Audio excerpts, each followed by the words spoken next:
우리 함께 하나님 말씀 보겠습니다. 누가복음 1장 39절에서 56절까지 말씀입니다. 누가복음 1장 39절에서 56절까지 말씀 우리 교독하겠습니다. 이때에 마리아가 일어나 빨리 산골로 가서 유대 한 동네에 이르러 사가랴의 집에 들어가 엘리사벳에게 문안하니 엘리사벳이 마리아가 문안함을 들으매 아이가 복중에서 뛰노는지라 엘리사벳이 성령의 충만함을 받아 그 소리를 불러 이르되 여자 중에 내가 복이 있으며 내 태중에 아이도 복이 있도다. 내 주의 어머니가 내게 나오니 이 어찌 된 일인가? 보라, 내 문안하는 소리가 내 귀에 들릴 때에 아이가 내 복중에서 기쁨으로 뛰놀았도다. 주께서 하신 말씀이 반드시 이루어지리라고 믿은 그 여자에게 복이 있도다.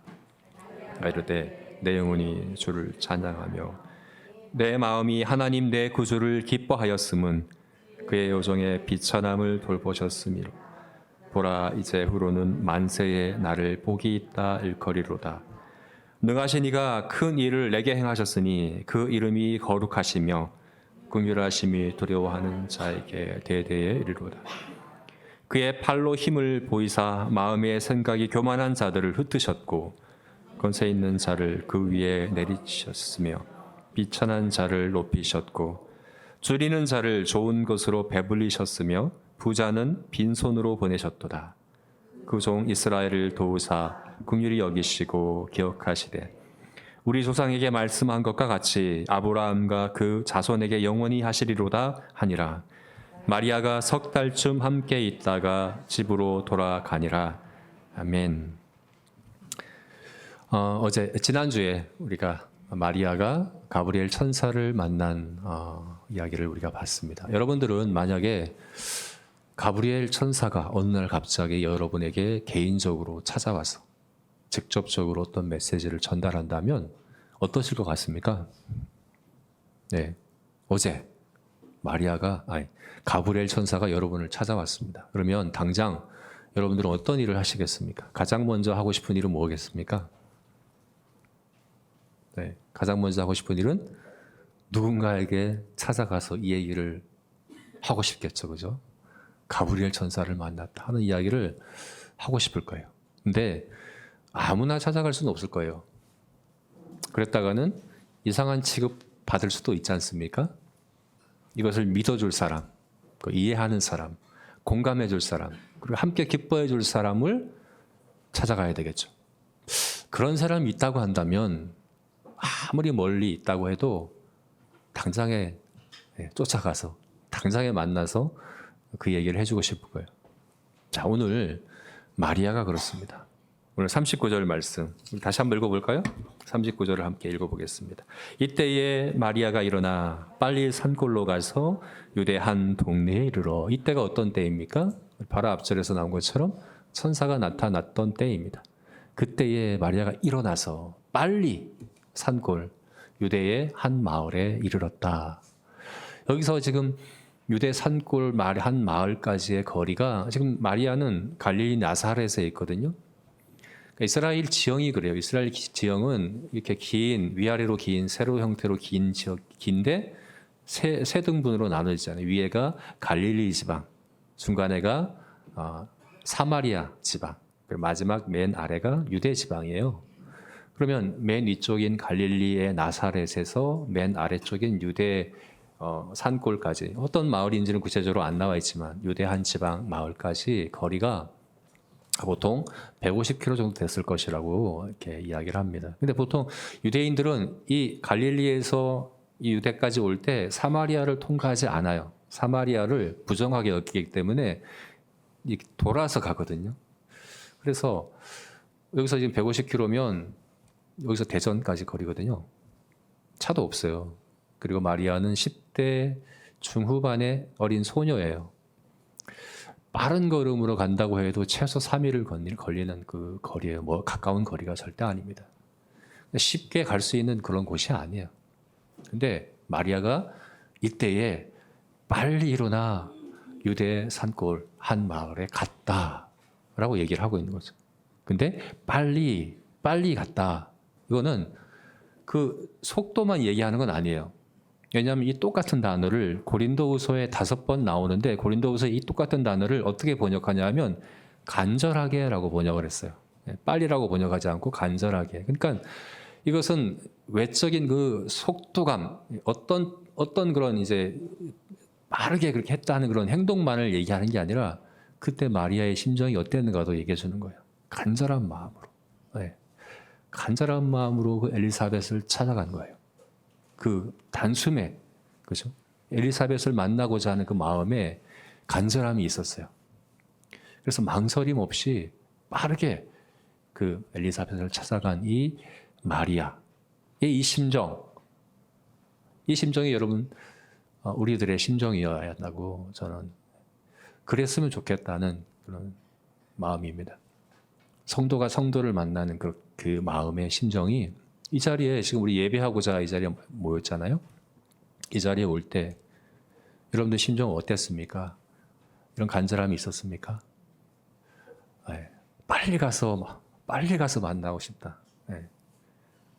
우리는 특별한 공감대가 있지 않습니까? 성도와 성도의 만남에는 특별한 공감대가 있습니다. 믿지 않는 사람은 이해할 수 없는, 믿지 않는 사람은 받아들일 수 없는, 믿지 않는 사람들에게서는 특별할 것이 없는, 근데 우리들에게는 특별한 것이 있어요. 하나님의 아들이 이 땅에 오셔서 우리를 대신하여 십자가에서 죽으시고 부활하셨다는 사실을 우리는 믿습니다. 그리고 그 믿음으로 우리는 각자 거듭났습니다. 그것뿐만 아니죠. 그 이후 주님께서 우리의 주님이셔서 우리와 함께 동행하시고 우리의 기도를 들으시고 우리의 기도에 응답하시고 날마다 삶에 하나님의 그 신실하심과 은혜를 나타내 보이시고 그런 이야기들이 있지 않습니까?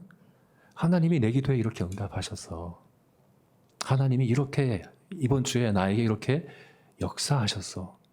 하나님이 이렇게 나에게 위로를 주셨어. 하는 이야기들이 우리에게는 각자 있지 않습니까? 그러니까 이 이야기를 빨리 가서 나누고 싶다.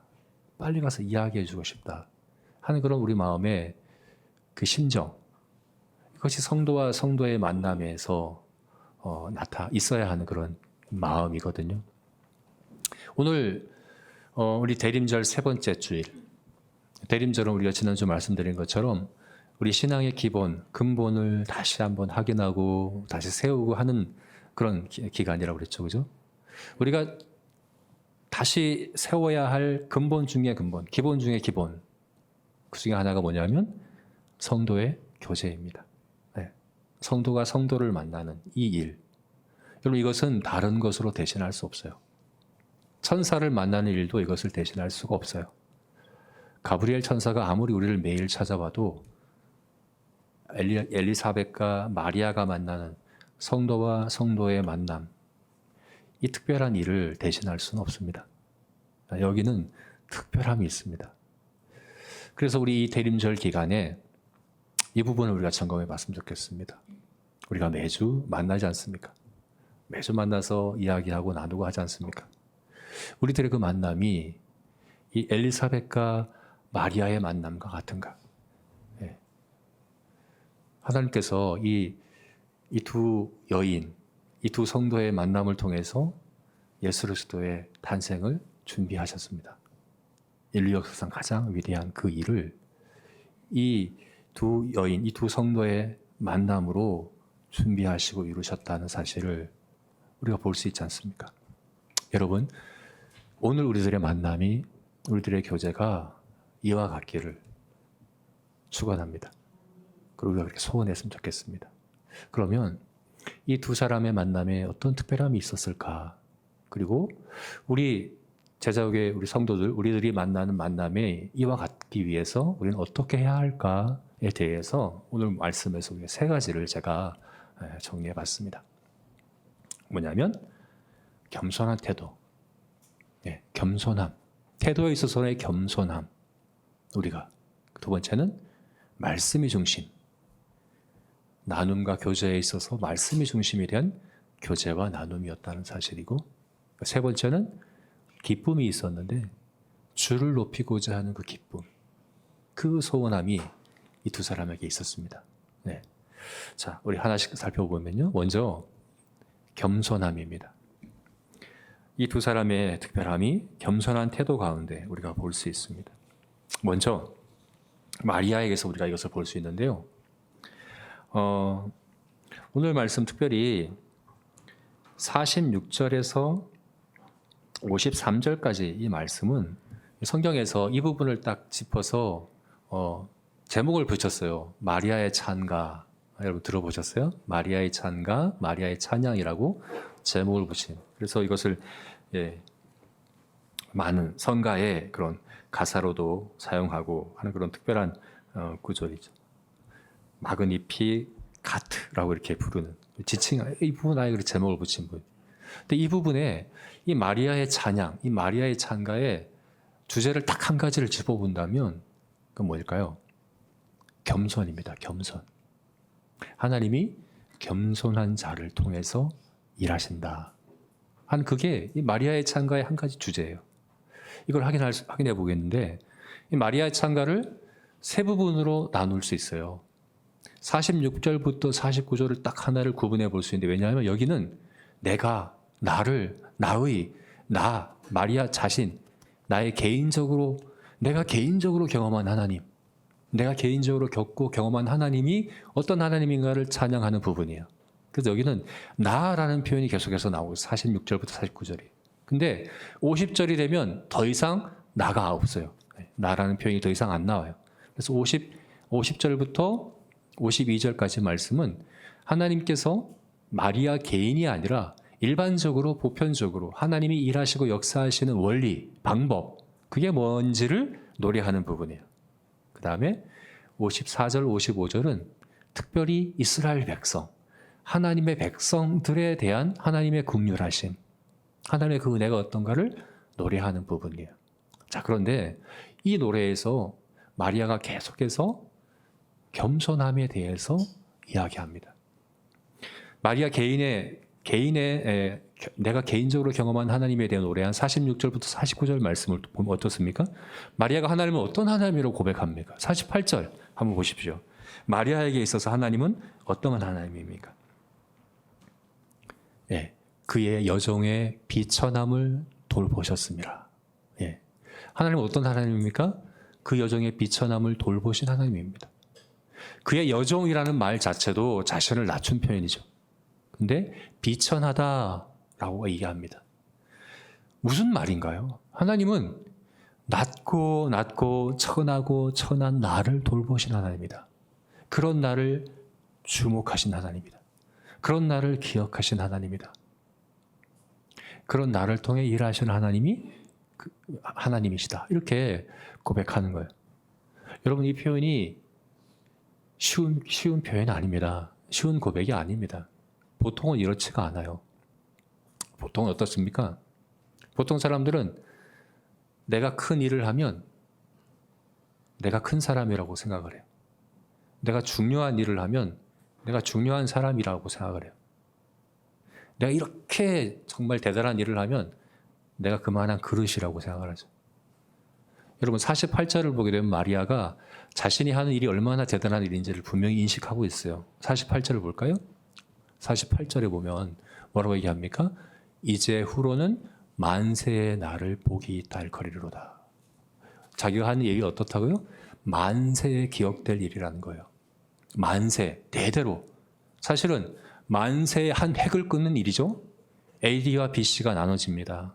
예수 그리스도의 탄생으로 인하여 인류 역사가 나눠집니다. 인류 역사상 가장 위대하고 가장 큰 일이 이제 이 마리아를 통해서 이루어질 거예요. 마리아는 그 인식이 있었어요. 얼마나 큰 일이 나를 통해서 이루어질까. 여러분, 그런데 그 큰 일을 하나님은 낮고 천한 나를 통해서 이루셨다라고 이런 고백을 하고 있는 거죠. 여러분, 세상에서는 안 그래요. 세상에서는 내가 큰 일을 하면 내가 큰 사람이기 때문이고 내가 위대한 일을 하면 내가 위대한 사람이기 때문이라고 얘기를 해요. 그런데 하나님은, 그리고 성경은 그렇게 말씀하고 있지 않죠. 우리 주님이 뭐라고 말씀하셨습니까? 누구든지 크고자 하는 자는 섬기는 자가 되어야 하고 으뜸이 되고자 하는 자는 종이 되어야 하리라. 천국에서는 안 그래요. 이게 그냥 여러분 이 문자 그대로 받아들이셔야 된다고 저는 생각을 합니다. 하나님은 크고 대단한 일을 누구를 통해서 이루실까요? 낮고 낮은 사람을 통해서 이루십니다. 정말 그래요.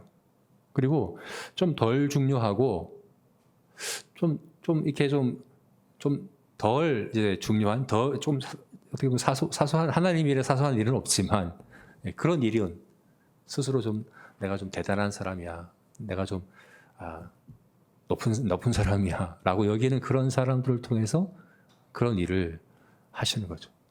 네. 이 하나님의 원리는 그래요. 하나님은 낮고 겸손한 사람을 통해서 큰 일을 이루시고 또 하나님의 그 큰 일을 참여하고 경험한 사람은 스스로 또 더 낮아지게 되어 있어요. 이게 선순환 과정이에요. 하나님은 겸손한 사람을 통해서 일하시고 하나님이 사용하신 사람은 더 겸손해집니다.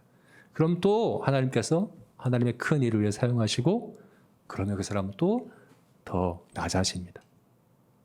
이게 사도행전에 보면 오순절날 성령께서 임하시고 성도들이 다 방언으로 각자 남곳 방언으로 하나님의 큰 일에 대해서 이야기하는 그 장면이 나오는데 그 하나님의 큰 일, 하나님의 그 놀라우신 일, 그 일을 진짜 아는 사람이라면 그게 내 힘으로는 안 되는구나.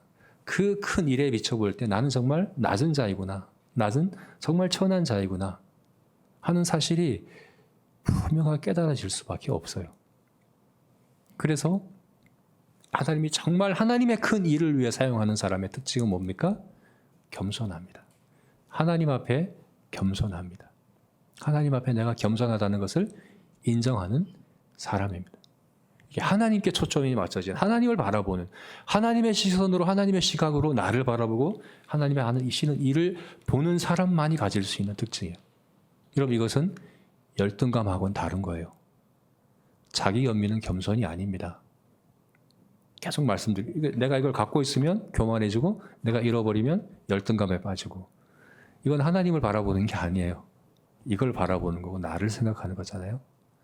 그런 사람은 지금 겸손해 보여도 그 마음 안에는 교만함이 있는 거죠. 내 힘으로 내 일을 이루고자 하는 사람입니다. 그런 사람은 하나님께서 사용하실 수 없습니다. 그런 사람은 성도의 교제를 할 수 없습니다. 자기에게 자기중심적인 그런 시각을 갖고 있기 때문에 그래요. 여러분 성도의 교제가 이루어지려면 겸손해야 합니다. 하나님의 큰 일을 알아야 합니다. 그리고 그 앞에서 나를 비춰볼 수 있어야 됩니다. 하나님의 시각으로 나를 볼 수 있어야 합니다. 바로 그런 겸손함이 마리아에게 있었습니다. 그런가 하면 엘리사벳도 겸손했는데 이 엘리사벳의 겸손함은 하나님께 대한 것보다는 사람에 대한 성경에서 이해하는 나보다 남을 낮게 여기는 겸손함이 엘리사벳에게 있었다는 것을 우리가 볼 수가 있어요. 엘리사벳이 41절 말씀을 보게 되면 41절부터 43절 말씀을 보게 되면 어떻게 말씀합니까?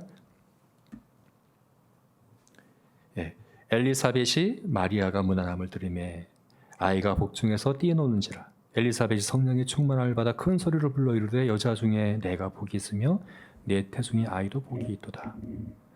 내 주의 어머니가 내게 나오니 이 어찌된 일인가. 내 주의 어머니가 내게 나오니 이 어찌된 일인가. 이것을 현대인의 성경에는 어떻게 번역을 했냐면 내 주님의 어머니가 나를 찾아오다니 이 얼마나 영광스러운 일인가. 마리아가 자신을 찾아온 것을 너무나도 영광스러운 일이라고 고백을 합니다. 그럼 이것은 마리아는 메시아를 낳을 그런 여인이기 때문에 당연한 것 아닌가? 이렇게 생각하시면 안 돼요. 당연한 것 아니에요. 왜냐하면 성경에 마리아에게 이렇게 얘기한 사람이 한 사람도 없어요. 그죠? 예수님께는 그나마 예수님을 그 앞에 무릎 꿇고 경배하고 찬양하고 보배를 드리고 그런 사람이 소수가 있었어요. 예수님께도 당연하게 하지 않았어요. 근데 마리아에게까지 한 사람은 엘리사벳밖에 없습니다. 그리고 한번 생각해 보세요. 객관적으로 엘리사벳은 어떤 사람이에요? 나이가 훨씬 많습니다. 아이를 낳을 수 없을 만큼 나이가 많습니다. 구체적으로 몇 살인지는 모르겠지만 근데 마리아는 그 당시 가려로 봤을 때 10대 중후반의 나이예요.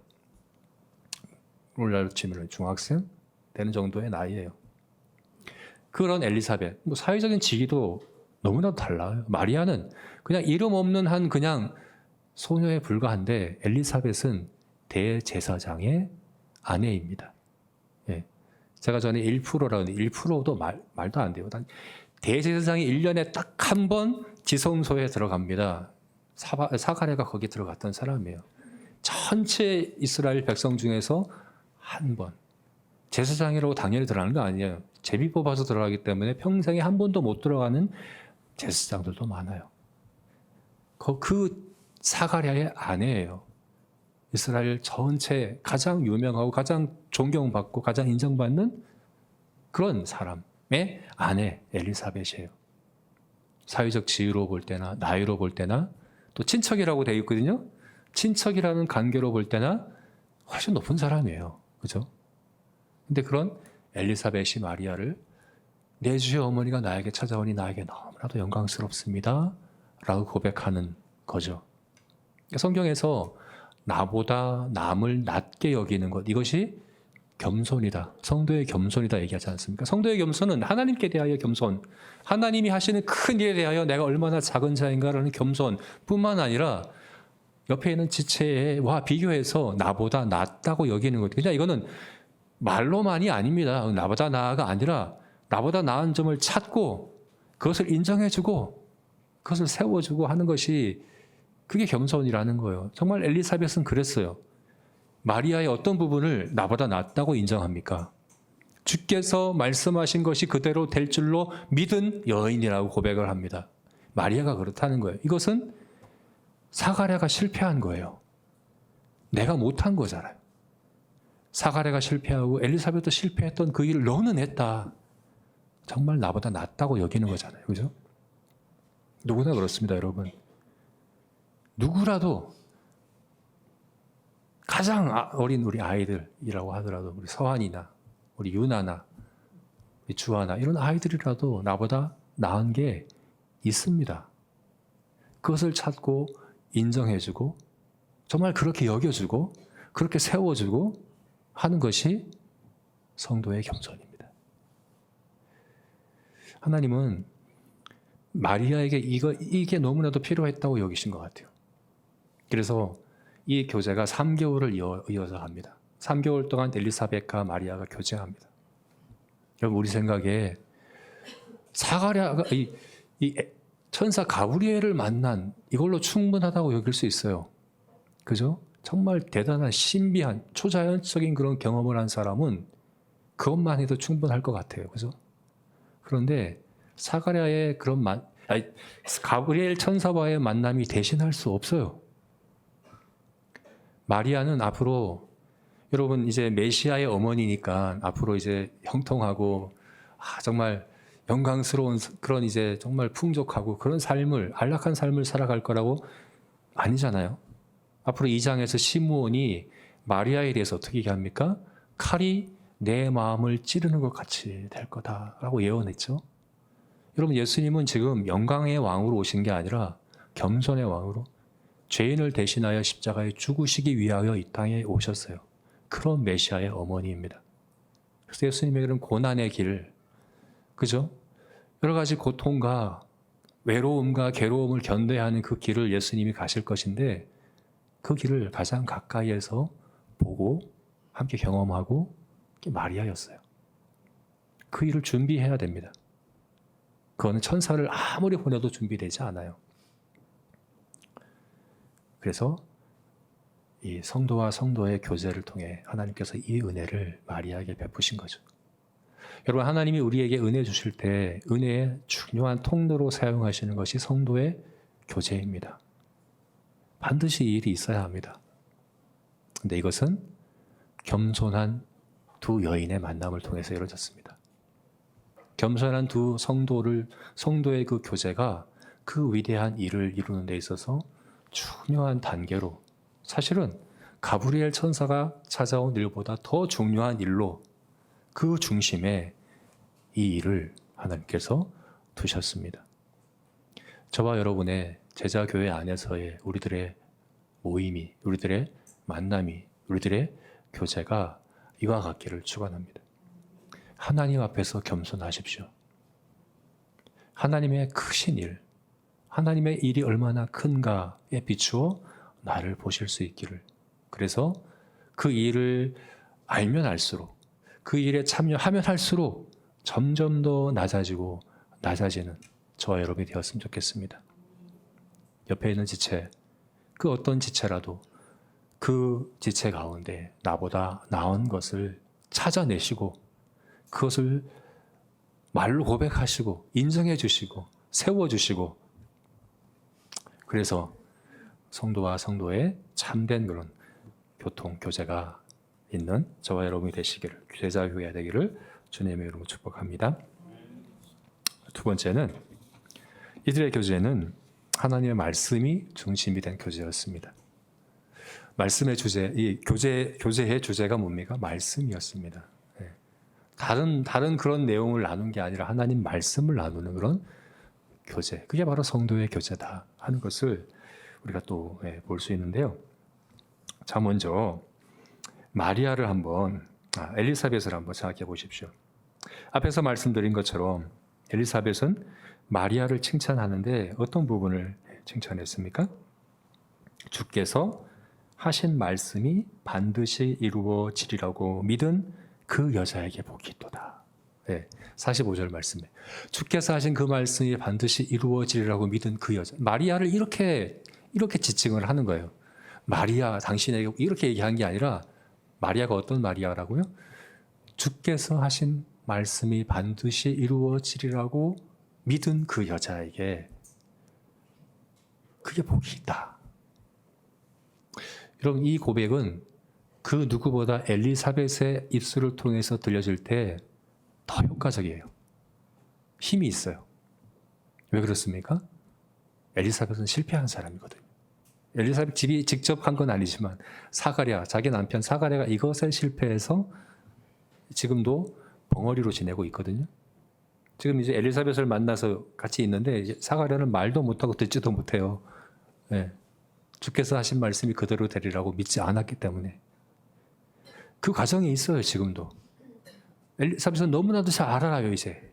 실패를 통해서 알아요. 주께서 하신 말씀 반드시 이루어진다는 것을 남편의 실패, 자신의 실패를 통해 체득되었어요. 여러분, 성도와 성도의 교제에 있어야 말씀이 이런 능력이 있어야 됩니다. 여러분, 하나님은 전도하실 때 하늘의 천사만 다 풀어놔도 전도가 쉽게 될 것 같지 않으세요? 천사들 다 풀어서 야, 나가서 전도해. 그럼 우리보다 훨씬 더 잘할 수 있을 것 같잖아요. 근데 하나님은 전도를 미련한 우리들의 입술을 통해서 하길 원하세요. 왜 그러실까요? 왜 우리들을 통해 그 전도의 일을 하게 하실까? 우리가 천사보다 나아서가 아니죠. 하나님의 말씀은, 진리는 우리들의 인격과 우리들의 삶을 통해 체득되고 통과되어 우리 인격이 실려서 전달될 때, 그때야 천사도 흉내낼 수 없는 힘이 있거든요. 능력이 있거든요. 엘리사벳이 그런 거죠. 엘리사벳 그냥 머리로만 이해하고 그래, 하나님 말씀하신 거 이루어지지, 이렇게가 아니에요. 하나님 말씀은 반드시 이루어져. 내가 실패해봐서 알아. 내가 지금도 그것을 경험해봐서 알아. 하나님의 말씀은 반드시 이루어져.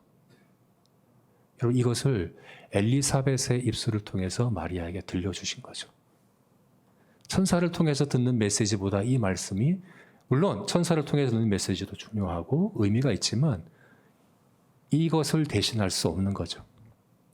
여러분, 옆에 있는 성도가 하나님 말씀을 천사를 통해 직접 계시를 받는다고 해도 여러분들의 입술을 통해서 이 말씀이 정말 진리야, 내가 실제로 경험해 보니까 내가 실패해봐서 아는데 이 말씀대로 반드시 돼 라고 하는 그 성도의 교제가 반드시 있어야 한다는 거죠. 마리아에게 이 3개월의 기간이 바로 그랬습니다. 이 3개월의 기간 동안 옆에서 듣지도 못하고 말도 못하는 사가랴를 보면서, 그렇지만 실제로 그 나이에 정말 잉태하여 점점 배가 불러오는 엘리사벳을 보면서 주께서 말씀하시는 것은 반드시 이루어지는 거구나. 그리고 이것을 그대로 믿는 자가 복이 있구나 하는 그 생생한 그 현장에서 마리아를 3개월 동안 하나님께서는 연단시키셨습니다. 여러분, 저와 우리의 성도의 교제가 이와 같기를. 내가 경험해 보니까, 내가 내 삶에 적용해 보니까 정말 그 말씀이 진리야 라는 것을 내 입술을 통해, 또 옆에 있는 지체를 통해서 들려질 수 있기를. 네. 오늘 우리가 또 셀 모임도 할 텐데, 오늘 이 말씀 가지고 셀 모임을 할 때도 여러분들의 각자의 삶에 이 말씀이 적용이 되고 그렇게 나눠지고 교제가 되기를 축원합니다. 근데 이것이 마리아만이 아니에요. 엘리사벳도 그래요. 지금 엘리사벳 얘기했죠. 엘리사벳만이 아니에요. 마리아도 그래요. 마리아는, 여러분, 이 마리아의 이 노래, 마리아의 찬가가, 많은 성경학자들이 이 노래는 구약 성경 사무엘상 2장 1절부터 10절까지 말씀인 한나의 노래에서 왔다고 이야기를 합니다.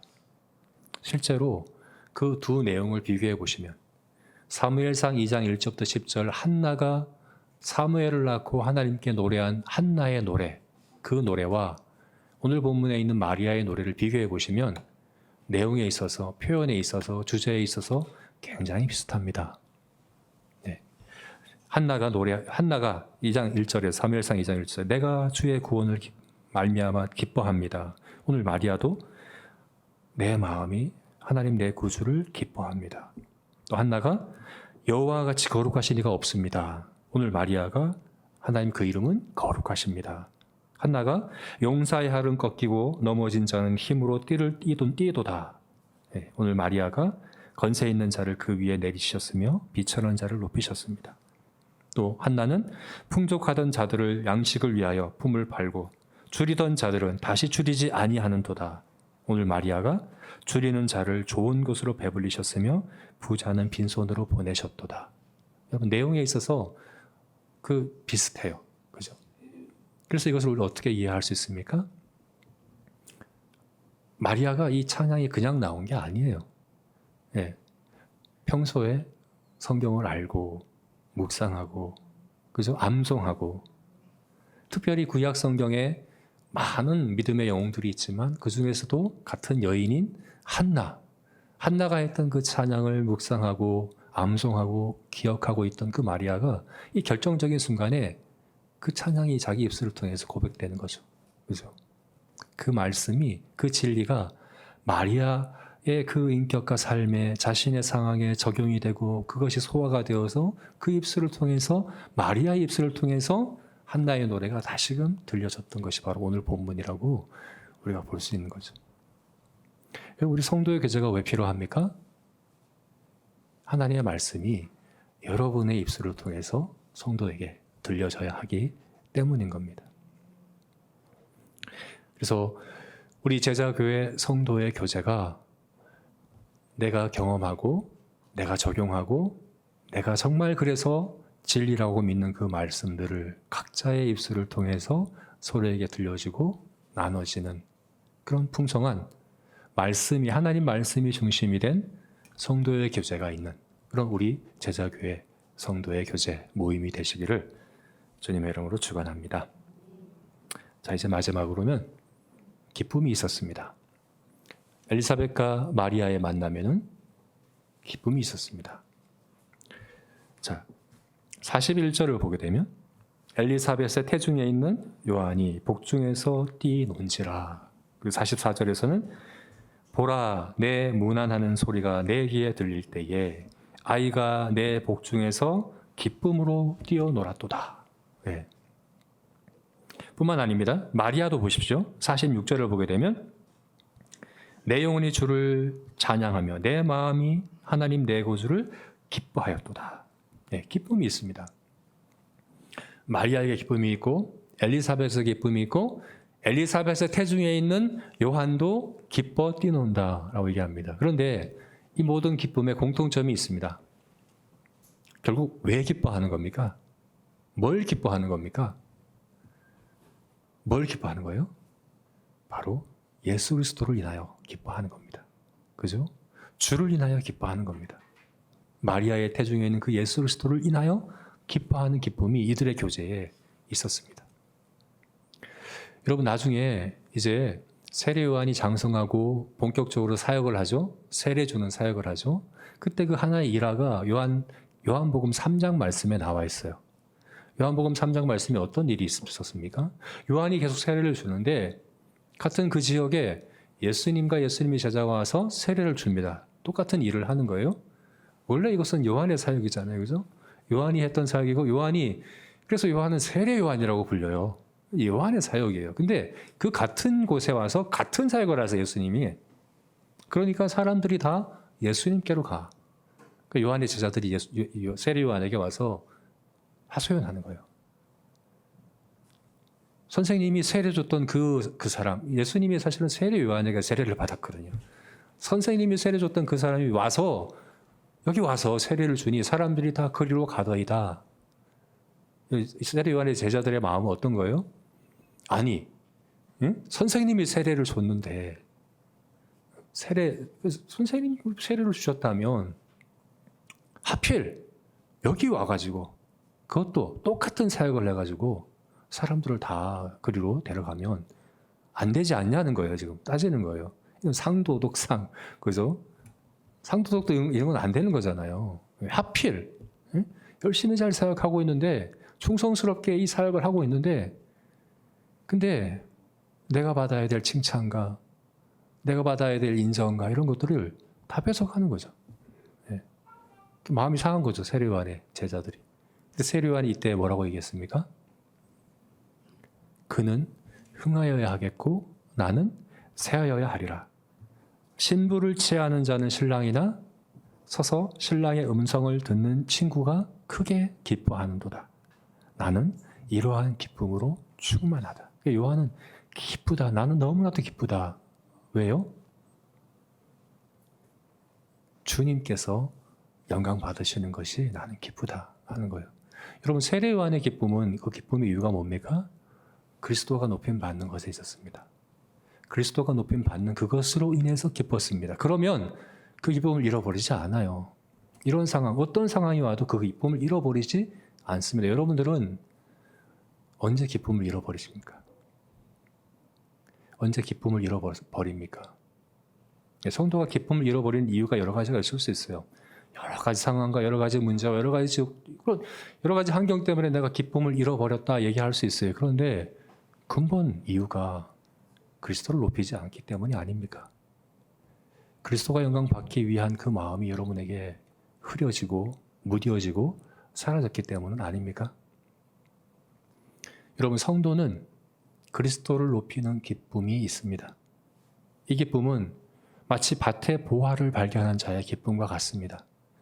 다른 어떤 것과도 비교할 수 없는 그 기쁨이 우리들에게 있습니다. 그래서 성도와 성도의 만남에는 큰 기쁨이 있는 것이죠. 저와 여러분의 만남이 그런 기쁨이 있었으면 좋겠습니다. 우리 삶을 나누다 보면 어떻게 기쁜 일만 있겠습니까? 그죠? 여러 가지 해결되지도 않고 너무나도 어렵고 괴로운 일들이 우리가 교제 중에 나누게 되고 고백하게도 되지 않습니까? 그럼에도 불구하고 기쁨을 잃어버릴 수 없다. 왜냐하면 우리에게는 그리스도가 영광 받기를 원하는 마음에 큰 소원이 있기 때문이다 하는 그런 고백이 저와 여러분에게 있었으면 좋겠습니다. 특별히 이번 성탄절, 이제 대림절 새벽째 주고 이제 성탄절은 이제 다음 주일이 24일이에요. 얼마 남지 않았습니다. 여러분은 성탄절에 어떤 기쁨이 있기를 원합니까? 우리가 25일에는 우리 믿지 않은 이웃을 초청하여 함께 예배할 겁니다. 그들에게 뭘 보여줄 겁니까? 선물 주고 좋은 음식 대접하고가 아니잖아요. 우리 안에 그리스도인한 기쁨이 뭔지를 보여줘야 하지 않겠습니까? 그 기쁨을 나눠주기 위해서는 내가 먼저 기뻐해야 돼요. 내가 먼저 그리스도를 높이고자 하는 마음의 중심이 있어야지 그게 전달되는 거예요. 성탄절 소식이 기쁜 소식이라고 얘기하면서 와 같이 예배드리자고 하는데 근데 보면 이 사람은 기쁨이 없어. 예수님으로 인한 기쁨이 안 보여. 예수님을 높이고자 하는 기쁨이 본인은 없으면서 나보고 기뻐하래. 여러분 이게 타당성 구조라고 얘기해요. 사회학자들이 타당성 구조라고 얘기해요. 어떤 얘기를 들을 때 사람들이 아무리 얘기를 들어도 이걸 그냥 안 받아들여요. 이게 실제 그런 증거가 있을 때 받아들이는 거죠. 복음도 그렇죠. 그리스도께서 이 땅에 탄생하신 것이 정말 큰 기쁨의 좋은 소식이라고 이야기를 하면서 실제로는 그 기쁨이 없다면 그게 어떻게 받아들일 수 있겠습니까? 자, 이제 성탄절 얼마 남지 않았는데 저와 여러분 안에 그리스도로 인한 또 그리스도가 영광 받기를 원하는 그 마음으로 인한 기쁨이 있기를, 또 이 기쁨을 위하여 우리가 만나 함께 교제하는 성도의 교제가 되기를 주님의 이름으로 축원합니다. 아멘. 우리 같이 기도하겠습니다.